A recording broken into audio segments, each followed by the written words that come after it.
la mangue fraîche. Troisième fruit exporté par la Côte d'Ivoire avec une production annuelle de 200 000 tonnes en 2014. Troisième spéculation après le coton et l'anacarde pour les populations du Nord. Elles produisent beaucoup mais vendent peu et pour cause. Chaque campagne dure maximum 3 mois et en 3 mois, on perd beaucoup de mangue. Plus de 40% de la production est perdue sous les manguiers, c'est de la pourriture. Pour réduire les pertes post-récolte, résoudre le problème de la mévente de la mangue, 3 unités de production de la mangue séchée ont été installées au nord de la Côte d'Ivoire.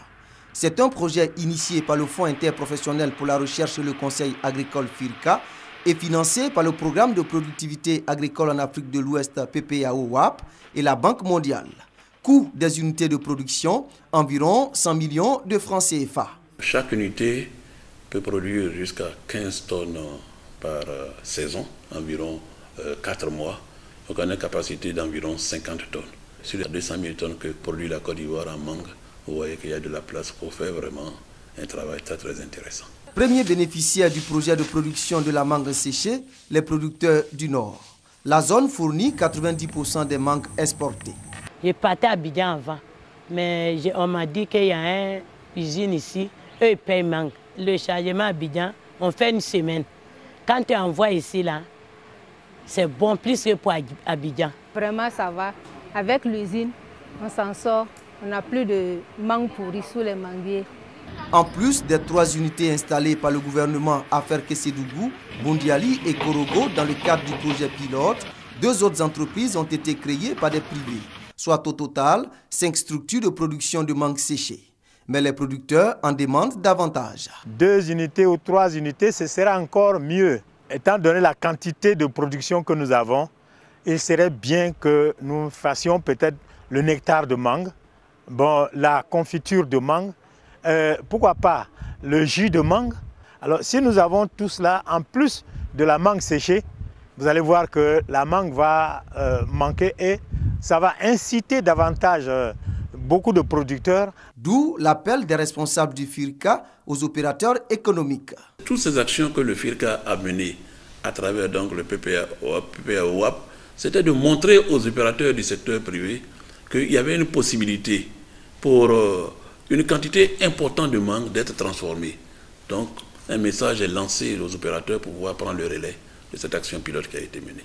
Autre défi majeur, les déchets générés par la transformation de la mangue et surtout la lutte contre les insectes ravageurs. Ces insectes sont responsables des pertes enregistrées durant la production. La Côte d'Ivoire a été même sous menace les années passées d'embargo de notre mangue suite aux différentes apparitions de ces mouches-là sur les mangues exportées. Le président de la République a débloqué un montant de près de 1,7 milliard l'année passée pour traiter tout le verger ivoirien. Et ce qui nous a permis de réduire nos interceptions, c'est-à-dire les quantités, les fréquences de mangue d'envoi infectés de 62 à moins de 10. Deuxièmement, élément, que la filière qui est organisée cotise au FIRCA pour permettre d'avoir suffisamment de financement pour traiter chaque année notre verger. Troisièmement, le ministre donc a saisi la Banque mondiale et l'Union européenne pour mettre un programme structurel pour lutter contre la mouche des fruits. Toutes ces actions vont consolider la position de la Côte d'Ivoire. Premier pays africain exportateur de mangue fraîche sur le marché européen, 3e exportateur mondial. Son ambition, s'affirmer sur le marché de la mangue séchée. La demande est estimée à 700 tonnes en Afrique de l'Ouest et plus de 5000 tonnes dans le monde selon le FIRCA. Il est aussi envisagé par le ministère de l'Agriculture la transformation d'autres fruits et produits agricoles pour une forte valeur ajoutée.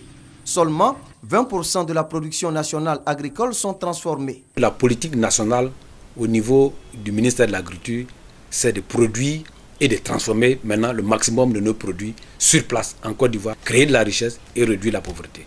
Et cela s'est fait pour les produits d'exportation et les produits vivriers. L'objectif du gouvernement est d'aider à l'augmentation des revenus des producteurs et permettre à la Côte d'Ivoire de tirer le maximum de profit des produits agricoles.